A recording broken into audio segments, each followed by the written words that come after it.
আমরা সিনেমার ডায়লগে শুনে থাকি যে মর্দ কো দর্দ নেহি হোতা,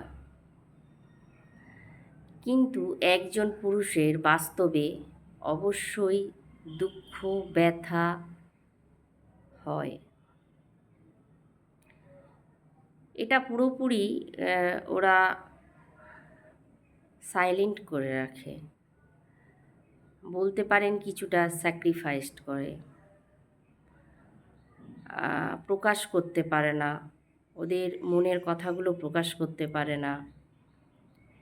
সারা মাস কঠোর পরিশ্রম করে মাথার ঘাম পায়ে ফেলে রোজগার করে, কেন? শুধুমাত্র পরিবারের সুখের জন্য, পরিবারের ছোট ছোট চাহিদাগুলো পূরণ করার জন্য, কিন্তু চিন্তা করে না যে আমি এর থেকে কি পাবো। নিঃস্বার্থেই তা করে।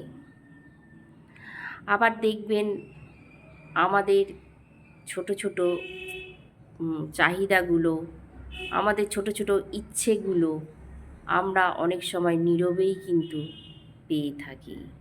আর পুরুষের ব্যথাটা আপনাকে বুঝতে গেলে উসকো আঁখো মে দেখো, আপনি চোখ দেখেই বুঝতে শিখুন যে তার অন্তরে কতটা দুঃখ এবং ব্যথা আছে।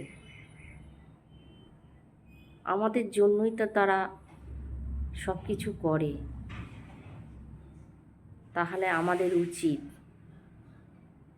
তার হাতে হাত রেখে এগিয়ে যাওয়া। পুরুষরা চায় একটু ভালোবাসা, আর এই ভালোবাসাটা আমাদের অবশ্যই দেওয়া উচিত।